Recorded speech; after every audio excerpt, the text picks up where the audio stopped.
சர்வமும் சிவமயம். அனைவருக்கும் வணக்கம். இன்னைக்கு இந்த ஒரு அற்புதமான சத்சங்கத்துல நம்ம என்ன ஒரு விஷயத்த பார்க்க போறோம் அப்படின்னா, நான் பல வருடங்களா நான் தியான பயிற்சிகள் மேற்கொண்டுட்டு இருக்கேன். இல்ல நான் பல மாதங்களா மேற்கொண்டுட்டு இருக்கேன். நான் ஒரு அடுத்த கட்ட நிலைக்கு முன்னேறி இருக்கனா, இல்ல நான் அதே நிலையில தான் இருக்கனா, இதை நான் எப்படி கண்டுபிடிச்சுக்கிறது அப்படின்னு நிறைய கேள்விகள் இன்னைக்கு நமக்கு வந்திருக்கு.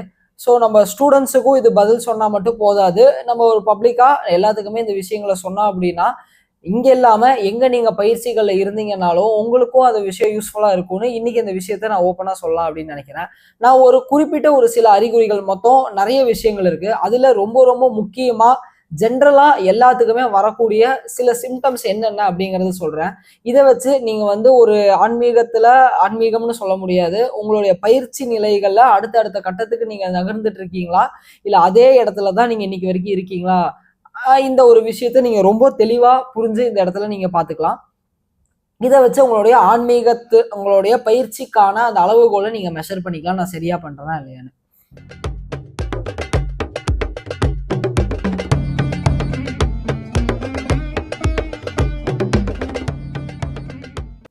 நம்பர் 1 நோட் பண்றதுன்னா நோட் பண்ணிக்கலாம். இந்த ஒரு வீடியோ மட்டும் நீங்க திருப்பி ஒரு 2 வாட்டி பாருங்க. ஏன் அப்படின்னா இந்த இடத்துல நீங்க எதனா சின்னதா மிஸ் பண்ணீங்கன்னா கூட உங்களுக்கு அந்த கிளாரிட்டி கிடைக்கும்.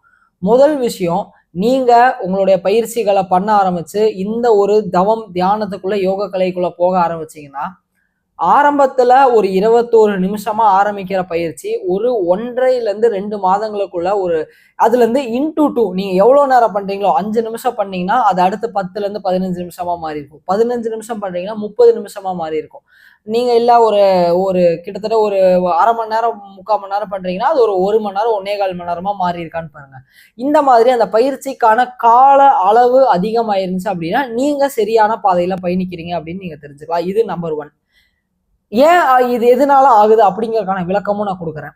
என்னன்னா, முதல்ல இதுக்கு 2 விஷயம் உங்களுக்கு தேவைப்படும். ஒண்ணு, முறையான உண்மையான யோக பயிற்சி, யோக கலை. 2வது பாத்தீங்க அப்படின்னா உங்களுடைய அந்த வைராகியம். இந்த 2ம் சேர்ந்துச்சுன்னா மட்டும்தான் இப்ப நான் முதல்ல சொன்ன இந்த அறிகுறி உங்களுக்கு கரெக்டா வேலை செய்யும், இல்லைன்னா வேலை செய்யாது. முறையான ஒரு யோக பயிற்சி, இப்ப முருகன் யோக கலை நம்மளோட முருகன் யோக கலை எடுத்துக்கிட்டீங்கன்னா அதுல இருக்கிற எல்லாத்துக்குமே அந்த ஒரு 2 வீக்ஸ்ல இருந்து 3 வீக்ஸ்க்குள்ளேயே அந்த பிராக்டிஸோட டைமிங் டபுள் ஆயிரும் கரெக்டா பண்றவங்களுக்கு.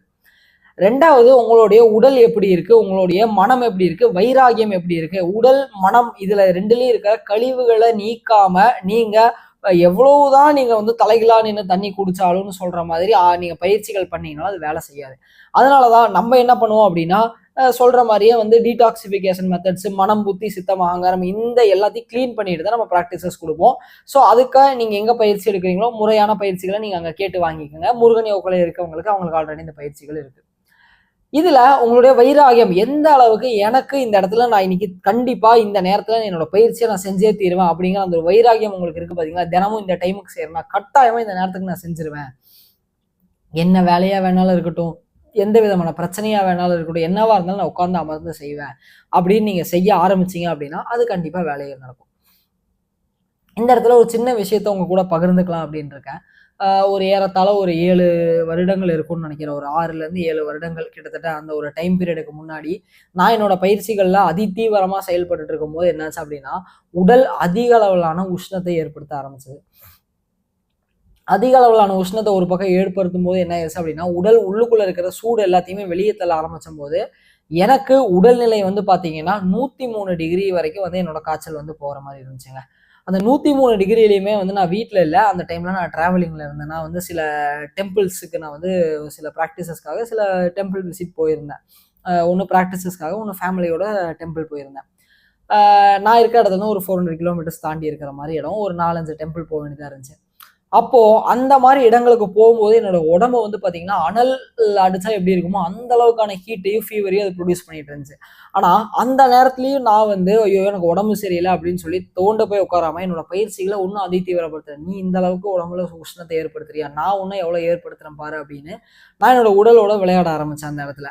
அந்த மாதிரி விளையாடும் போது என்னாச்சு அப்படின்னா நான் அதுக்கான மாத்திரை மருந்துகள் எதுவுமே எடுத்துக்காம நான் இன்னும் என்னோட பயிற்சிகளை அந்த மாதிரி நேரங்களில் வந்து உடல்நிலை எப்படி இருந்தாலும் இன்னும் கொஞ்சம் ஒரு படி தீவிரப்படுத்தி நான் செய்யும்போது என்னாச்சுன்னா என்னுடைய உடல் அந்த மாதிரி காலகட்டங்களுக்குமே வந்து என்ன ஆக ஆரம்பிச்சு அப்படின்னா அடாப்ட் ஆக ஆரம்பிச்சது. இது தயவு செய்து ஆரம்ப காலகட்டத்தில் யாரும் ட்ரை பண்ணாதீங்க. நான் முன்னாடியே அது ஒரு வார்னிங்கா கொடுத்துட்றேன். உடல்நிலை தாங்கவே தாங்காது. அப்போ அந்த மாதிரி ஆகும்போது என்னாச்சு அப்படின்னு வந்து பாத்தீங்கன்னா என்னுடைய உடல் 103 டிகிரி 102 டிகிரி காய்ச்சலாவே இருந்தாலும் அது துவண்டு போன மாதிரி அது வேலை செய்யவே கிடையாது. அது நார்மலா ஒரு நார்மல் மனுஷன் ஒரு 98 97 டிகிரி 98 99 டிகிரியில வந்து அவனோட ஹீட் எப்படி இருந்தா அவன் வந்து ஆக்டிவா இருப்பானோ அதே மாதிரி ஆக்டிவ்னஸோட தான் நான் இருந்தேன். இதுக்கு காரணம் என்ன அப்படின்னா எனக்கு ஏதாவது தனித்திறமை இருக்கானா? அப்படி கிடையாது. என்னோட பயிற்சிகளோட தீவிரம், என்னோட வைராகியம். இந்த இடத்துல நான் மேற்கொண்ட முறையான பயிற்சிகள், அதோட சேர்த்து எனக்கு இருந்த அந்த வைராகியம், இந்த ரெண்டையும் சேர்த்தும் போது என்ன ஆகும்னா எப்பேற்பட்ட விஷயம் வந்தாலும் உங்களை அந்த பயிற்சியில அது அமர வச்சே தீரும் கட்டாயமா. அங்க நீங்க அமர்ந்தீங்க அப்படின்னா மிகப்பெரிய அற்புதங்கள் நிகழ ஆரம்பிக்கும். அப்புறமே இது வந்து முதல் ஒரு அறிகுறி. இரண்டாவது அறிகுறி என்ன அப்படின்னா இந்த கால நிலைகள், வெளியே பார்க்குற வெயில், மழை, புயல், பனி, இது எல்லாமே என்ன பண்ணும்னா ஆரம்ப காலகட்டத்தில் உங்களை ரொம்ப கொடுமைப்படுத்தும். என்னப்பா கொடுமைப்படுத்தாதுன்னு சொல்லுவேன்னு பார்த்தா நீ என்ன கொடுமைப்படுத்துன்னு சொல்றேன்னா இதுதான் நிதர்சனமான உண்மை. ஆரம்ப காலகட்டங்கள்ல என்ன பண்ணும் அப்படின்னு வந்து பாத்தீங்கன்னா உங்களால வந்து வெயில்ல போக முடியாது, மழையில போக முடியாது, குளிர் தாங்க முடியாது. உடல் வந்து ரொம்ப குழந்தைகளுக்கு வந்து எப்படி வந்து அந்த ஸ்கின் லேயர் இருக்குமோ அந்த மாதிரி அவங்களால எப்படி குழந்தைகளால தாங்க முடியாது, அந்த அளவுக்கு சென்சிட்டிவா இருக்கும் நம்மளுடைய உடல். ஆனா நீங்க பயிற்சிகளை தீவிரப்படுத்த என்ன ஆகும் அப்படின்னு வந்து பாத்தீங்கன்னா வெயில்ல நீங்க எவ்வளவு டிகிரி வெயில் அடிச்சாலும் உங்களுக்கு என்ன ஆகாது அப்படின்னா உடல் வந்து பாதிப்பு அடையாது.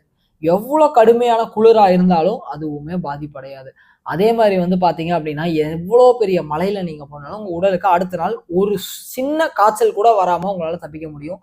இது எல்லாமே வந்து நான் கடந்து வந்திருக்கேன். என் கூட இருந்தவங்க கண் கூட இதை பார்த்துருக்காங்க. இதுக்கு காரணம் என்ன, இது எதனால நடக்குதுன்னு வந்து பாத்தீங்கன்னா மறுபடியும் சொல்றேன், பயிற்சியோட முன்னேற்றம் அப்படிங்கிறது தான். நீங்க ப்ரோக்ரஷன் ஆயிட்டு இருக்கீங்க அப்படின்னு அர்த்தம். எவ்வளவு கடுமையான வெயில்ல போனாலும் இந்த தலை சுற்றுறது இது இந்த மாதிரி விஷயங்கள் வராது, உடல் எரியாது. அதே மாதிரி வந்து பாத்தீங்கன்னா எவ்வளோ கடுமையான குளிர்ல நீங்க போனீங்கனாலும் உங்களுக்கு அந்த குளிர் வந்து அவ்வளோ பாதிப்பை ஏற்படுத்தாது. இதுக்கு ஒரு சின்ன எக்ஸாம்பிள் சொல்லணும் அப்படின்னா ஒரு 4-5 வருஷத்துக்கு 4 வருஷம் இருக்கும்னு நினைக்கிறேன். 4 வருஷத்துக்கு முன்னாடி வெள்ளிங்கிரி ஏறி இருந்தோம். நானும் என்னுடைய கசினும் ஏறும்போது என்னாச்சு அப்படின்னா மேலே வந்து பனி புயல் வர ஆரம்பிச்சிருச்சு. அங்கே எப்படி இருக்குன்னு எல்லாத்துக்குமே தெரியும். அந்த குளிரில் வந்து எல்லாரும் என்ன பண்ணிட்டாங்க அப்படின்னா கீழே போங்க அப்படிங்கும்போது, பட் என்னோட கசின் வராமல் நான் போக முடியாதுங்கிறதுனால அங்கேயே நான் என்ன பண்ணிட்டேன், கொஞ்ச நேரம் ரெஸ்ட் எடுக்க ஆரம்பிச்சிட்டேன். பட் என்கிட்ட வந்து எக்ஸ்ட்ரா ஜாக்கெட்ஸோ பெட்ஷீட்டோ எதுவுமே கிடையாது. என்கிட்ட இருந்தது ஒரே ஒரு ஷர்ட்டு, ஒரு பேண்ட்டு, நான் ஒரு பேக் வச்சிருவேன். ஜஸ்ட் அதை வச்சுட்டு அமைதியாக நான் வந்து உட்காந்துருந்தேன். ஆனால் அந்த குளிர் எனக்கு எதுவுமே பண்ண கிடையாது. அடுத்தது எனக்கு உடல்நிலையும் பாதிக்கவே கிடையாது. அதே மாதிரி ஒரு நாள் என்ன ஆச்சு அப்படின்னு வந்து பார்த்தீங்கன்னா வெளியே போயிட்டு வரும்போது அதிகான மலையில வந்து பல மணி நேரம், கிட்டத்தட்ட இங்கேருந்து கேரளாவோட எண்டு சரிங்களா, அங்கே வந்து எப்படின்னு பார்த்தீங்கன்னா ஒரு 6 ஹவர்ஸ் ட்ராவல் இருக்கும். 6 ஹவர்ஸ் ட்ராவலில் வந்து ஒரு நம்ம சிவபிரபாகர சுவாமிகள் ஜீவ சமாதிக்கு போகும்போது இந்த ஒரு சினாரியோ நடந்துச்சு. என்னாச்சு அப்படின்னா நாங்கள் ட்ராவல் பண்ணிட்டு இருந்தோம். ட்ராவல் பண்ணிட்டு இருக்கும்போது பார்த்தீங்கன்னா அன்றைக்கி வந்து ரெட் அலர்ட் கொடுத்துருந்தாங்க. ஏன்னா கடலோர பகுதி வழியாக தான் போகணும், 2 வீலரில் போயிட்டு இருந்தோம். எங்களுக்கு தெரியாது, நாங்கள் பாட்டி கிளம்பி போயிட்டோம். போகிற வழி பூரா கண்டினியூஸாக 5 ஹவர்ஸ் ஆஃப் ரெயினில் வந்து கண்டினியூஸ் ட்ராவலு. அதிகமான ஒரு கனமழை, அந்த மாதிரி ஒரு மலையை நாங்கள் இது வரைக்கும் பார்த்ததே கிடையாது. அந்த மாதிரி மலையில டிராவல் பண்ணிட்டு வந்தோம். என்னுடைய உடல் வந்து அடுத்த நாள் அதே சீதோஷ நிலையில அதே மாதிரி சமன்பட்டு இருந்துச்சு. ஒரு சின்ன சளி பிடிக்க கிடையாது, இருமல் வர கிடையாது, காய்ச்சல் வர கிடையாது. இது எனக்கு மட்டும்தான் நடக்குமானா கிடையாது. ஆன்மீக பயிற்சிகள்ல யாரெல்லாம் முன்னேறி அடுத்த நிலைகளுக்கு போறீங்களோ அவங்க எல்லாத்துக்கும் கட்டாயமா இந்த ஒரு நிலை வாய்க்கும். சரிங்களா, முதல் மாற்றம் வந்து எங்கேருந்து ஆரம்பிக்கும்னு சொல்லியாச்சு. பயிற்சிகளோட தீவிரத்தோட டைம் அதிகப்படுத்துறது. 2வது காலநிலை வந்து உங்களை பாதிக்காது அப்படிங்கிறத சொன்னாச்சு. 3வது என்ன அப்படின்னா உங்களை சுத்தி இருக்கிற மனிதர்கள், பொருட்கள், விலங்குகள், பறவைகள், அதுங்களோட எனர்ஜிஸை உங்களால ஃபீல் பண்ண முடியும். இது உண்மைதான். அவங்க வந்து உங்ககிட்ட வரும்போது அவங்க வந்து ஒரு நல்ல விதமான ஹை பிராணிக் எனர்ஜியில இருக்காங்களா, இல்லை லோ பிராணால இருக்காங்களா, இதுல நெகட்டிவ் பாசிட்டிவ்ங்கிற வார்த்தையை எனக்கு யூஸ் பண்றது விருப்பம் கிடையாது. ஸோ நான் என்ன பண்றேன்னா பிராணசக்தியை பேஸ் பண்ணி சொல்றேன். அதிக அளவிலான பிராணசக்தியை வெளிப்படுத்துறாங்களா, இல்லை கீழ்நிலையில பிராணசக்தியை வெளிப்படுத்துறாங்களா, இல்லை அவங்க வந்து எதுவுமே இல்லாம நியூட்ரலா இருக்காங்களா, இந்த மாதிரி விஷயங்களை உங்களால நன்கு உணர்ந்து பார்க்க முடியும். அவங்களோட இன்டென்ஷன் என்ன அப்படிங்கிறத உங்களால, நீங்க அவங்க இங்க இருக்காங்கன்னா அவங்க ஒரு 10-20 மீட்டர் தள்ளி வரும்போதே உங்களால கிரகிச்சிட முடியும். அவன் இதை தான் பேச வரான், இதை தான் பண்ண வரான். இது எத்தனை பேருக்கு நடந்திருக்கு அப்படிங்கிறத சொல்லுங்க. என் ஸ்டூடெண்ட்ஸ்க்கு எத்தனை பேருக்கு நடந்திருக்கு ஓப்பன் அந்த கமெண்ட் செக்ஷன்ல நீங்க கொடுக்கலாம். அப்ப என்ன நடக்கும் அப்படின்னா, அவன் பக்கத்துல வரும்போதே அவன் என்ன கேட்க வரானோ அது நமக்கு வந்து ஃபீல் ஆக ஆரம்பிச்சு நம்ம வந்து பதில் சொல்ல ஆரம்பிச்சிடலாம். இது வந்து நம்மளோட கிளாஸஸ்ல நம்ம அட்மின் நிறைய பேத்துக்கிட்ட வந்து இந்த நீங்க இதை தானே சொல்ல வந்தீங்க, இதானே கேட்க வந்தீங்கன்னு கேட்டிருக்கலாம். நம்ம ஸ்டூடெண்ட்ஸும் இதை நிறைய பேர் பண்ணி நிறைய பேர் வியந்ததாகவும் நானும் கேள்விப்பட்டேன். இது எல்லாமே வந்து பாத்தீங்கன்னா ஆன்மீகத்துல அடுத்த கட்டத்துக்கு நீங்க ப்ரோக்ரஸ் ஆயிட்டு இருக்கீங்க அப்படிங்கிறது. இது சின்ன சின்ன சிம்டம்ஸ்ன்னு வச்சுக்கலாமே. இதெல்லாம் பெரிய சிம்டம்ஸ் இல்ல, இதுவும் ஒரு படிநிலைகளே அப்படிங்கறது தெரிஞ்சுக்கங்க. அப்ப என்ன ஆகும் அப்படின்னு வந்து பாத்தீங்கன்னா, உங்ககிட்ட யாராவது வந்து பேச வராங்க, இல்ல எதனா கேட்க வராங்க, அவன் நல்லா இருக்கான், நல்லவனா, கெட்டவனா அப்படிங்கிறது அவன் அவன் வெளிப்படுத்துற அந்த அதிர்வு நிலைகள், சரிங்களா? அவன் வந்து என்ன மாதிரியான ஒரு அதிர்வு வெளிப்படுத்துறானோ அது நேரா உங்களுக்கு காட்டி கொடுக்கும். டேய் இதுக்கு தாண்டா வந்திருக்கான், தள்ளி நில்லு, இவனை பக்கத்துல வச்சுக்காத. இது எல்லாமே நமக்கு தெரிய ஆரம்பிச்சிடும். இது வந்து 3வது ஒரு அறிகுறி. அடுத்து 4வது ஒரு அறிகுறி என்ன அப்படின்னு வந்து பாத்தீங்கன்னா, உங்களுக்குள்ள அடிக்கடி வந்து ஒரு இன்டாக்சிகேஷன் நிலை ஏற்படும். அதாவது ஒரு போதை வஸ்து பயன்படுத்தாமலேயே அந்த மாதிரியான ஒரு தன்மை, ஒரு இன்டாக்சிகேட்டட், ஒரு சதா சர்வகால சிவபோதை நிலை அப்படின்னு வந்து சொல்லலாம். இந்த மாதிரி ஒரு நிலை இனி உங்களுக்கு எப்படி அப்படின்னா, ஒரு சோம பானத்தை அருந்தின ஒரு நிலை அப்படின்னு சொல்லுவாங்க. அந்த ஒரு நிலை உங்களுக்கு அப்பப்போ ஏற்படுது அப்படின்னா, நீங்க பயிற்சிக்குள்ள வந்து அப்படியே ஊடுருவி போயிட்டு இருக்கீங்க. ஒரு ஒரு நிலைகளை தாண்டிட்டு இருக்கீங்க. அது வந்து ஒரு மிகவுமே வந்து ஒரு சுகமான ஒரு எக்ஸ்பீரியன்ஸஸை உங்களுக்குள்ள கொடுத்துட்டே இருக்கும். அது என்ன அப்படின்னு வந்து பாத்தீங்கன்னா, உங்க உடம்புக்குள்ள இதுவரைக்கும் சில சுரக்காத சில விதமான ஒரு கெமிக்கல் ரியாக்ஷன்ஸுங்க இது எல்லாமே. அத மூளை வந்து ஆழ்ந்த ஒரு அமைதிக்குள்ள ஆழ்ந்த ஒரு நுட்பமா போகும்போது மட்டும்தான் அதை அந்த மாதிரியான விஷயங்களை செக்ரேட் பண்ணி, இப்போ ஒரு ராக்கெட் இங்கிருந்து பூமியை விட்டு வெளியே அண்டத்துக்கு போகுது அப்படின்னா, அந்த இடத்துல அந்த ராக்கெட் கீழே இருந்து போகும்போது முழுசாதான் போகும். அது வந்து அந்த வான்வெளி மண்டலம் அதை தாண்டி உள்ள போகும்போது சில பார்ட்ஸ் எல்லாம் உள்ள இருந்து ஓப்பன் ஆகி வெளியே வந்து அதோட வேலையை பார்க்கும் இல்லையா? அதே மாதிரிதான் இந்த இடத்துல நீங்க ஆழ்ந்து உள்ள நுட்பமா போக போக உங்களோட ஒவ்வொரு தத்துவங்களும் அடங்க இந்த மூளை என்ன பண்ணா புது புது விதமான ஒரு சில கெமிக்கல்ஸை ரிலீஸ் பண்ண ஆரம்பிக்கும். அது கொடுக்கறதா வந்து பாத்தீங்கன்னா இந்த ஒரு போதை நிலை. இது வந்து ஒரு முக்கியமான ரொம்ப ரொம்ப யாராலையுமே வந்து மறுக்க முடியாத ஒரு நிலை, இந்த இன்டாக்சிகேட்டட் ஸ்டேட். 4 அறிகுறிகள் இன்னைக்கு இப்போ வரைக்கும் நம்ம பார்த்திருக்கோம். அடுத்த ஒரு அறிகுறி என்ன அப்படின்னு வந்து பாத்தீங்கன்னா, உங்க கண்கள்ல வந்து ஒரு விதமான ஒளி பெருகும். இது வந்து நம்மளால மறுக்கவே முடியாத ஒரு ஆன்மீகத்தோட முன்னேற்றம்னு நம்ம சொல்லலாம். பயிற்சிகள் நீங்க சரியா செய்றீங்கன்னு. இது எதனால நடக்குது அப்படிங்கறத நான் இப்ப தெளிவா எக்ஸ்பிளைன் பண்றேன். உங்க கண்கள்ல வந்து ஒரு ஒளி, இப்ப யாரு பார்த்தாலும் உங்க கண்ணு ரொம்ப கிறிஸ்டல் கிளியரா இருக்கு, உங்க கண்ணு வந்து அவ்வளவு தெளிவா இருக்கு, தேஜஸா இருக்கு. இந்த சந்திரமுகி படத்துல ரஜினிகாந்த் கண்ணுல லைட் அடிப்பாங்க பாத்தீங்களா, சூப்பர் ஸ்டாருக்கு. ஆனா அந்த மாதிரி லைட் எல்லாம் அடிக்காது. பட் அந்த அளவுக்கு கண்கள் வந்து அவ்வளவு பிரகாசமா இருக்கும் நமக்கு. அவ்வளவு தெளிவா தேஜஸா இருப்போம் நம்ம. இது எதனால ஏற்படுதுன்னா, உங்க உடல்ல எல்லா பக்கமும் தேங்கி இருக்கிற சக்திகளை கீழ இருந்து நீங்க மேல எழுப்பிட்டு போனீங்க அப்படின்னா, அந்த முதுகுத்தண்டு வழியா இந்த பயிற்சிகள் மூலியமா, நம்ம முருகன் யோக கலை மூலியமா இத கரெக்ட்டா நீங்க முறையா எடுத்துட்டு போனீங்க அப்படின்னா, அந்த ஆற்றல் எல்லாமே போய் உங்களுடைய அந்த அண்டமாகிய தலையில ஸ்டோர் ஆக ஆரம்பிக்கும். அது முதல்ல வெளிவிடுற இடம் உங்க கண்களா தான் இருக்கும். இந்த கண்கள் மூலியமா அந்த ஒளிகள் வரும்போது நம்மளால நிறைய விஷயங்களை இப்ப கண்களால பார்த்த உடனே சில விஷயங்கள் நம்மளால கிரகிச்சு புரிஞ்சுக்க முடியும். இது ஒரு முக்கியமான ஒரு 5வது அறிகுறி. இது வந்து யார் யாருக்கெல்லாம் ஏற்பட்டிருக்கு, யார் யாரெல்லாம் உங்ககிட்ட உங்கள பத்தி சொல்லியிருக்காங்க அப்படிங்கிறத நீங்க தாராளமா வந்து சொல்லலாம். ஏன்னா இதெல்லாம் நீங்க சொல்லும்போது தான் உங்களுக்கே தெரிய வரும், இந்த மாரி விஷயங்கள் நம்ம கடந்து வந்திருக்கோம் அப்படிங்கிறத. அதனால இது எல்லாமே வந்து யாருமே வந்து மிஸ் பண்ணிற வேண்டாம். இந்த மாரி அறிகுறிகள்லாம் வந்திருக்கா? இப்ப நான் இதுவரைக்கும் 5 விதமான அறிகுறிகள் உங்களுக்கு குடுத்துருக்கேன். இது எல்லாமே வந்திருக்கா? இல்லையா? அப்படின்னு நீங்க டெஸ்ட் பண்ணி பாருங்க. அடுத்து ஒண்ணு என்ன அப்படின்னு வந்து பாத்தீங்கன்னா, உங்கள சுத்தி எப்பவுமே வந்து பாத்தீங்கன்னா, ஒரு விதமான கவசம் இருக்கிறத நீங்க ஃபீல் பண்ணலாம். ஒரு விதமான தெய்வீக பலம், தெய்வீக சக்தி, தெய்வீக ஆற்றல், இந்த மாரி விஷயங்கள் எல்லாமே உங்கள சதா சர்வகாலமும் சூழ்ந்துட்டு இருக்கா அப்படிங்கிறத வந்து பாருங்க. இந்த மாரி இருக்கு அப்படின்னா, நீங்க அடுத்த நிலைகளுக்கு, அதாவது இறை தூதர்களோட பாதுகாப்பு வளையத்துக்குள்ள நீங்க வரீங்க அப்படிங்கிறது அர்த்தம். இது இன்னுமே இப்போ ஒரு அட்வான்ஸ்டு லெவல் நம்ம சொல்லுவோம் பாத்தீங்களா? நார்மல் லெவல், அடுத்த நெக்ஸ்ட் லெவல், ப்ரோ லெவல், அந்த மாரி இது வந்து அடுத்த கட்ட ஒரு லெவல். இந்த நார்மல் லெவலுக்கு அப்புறம்.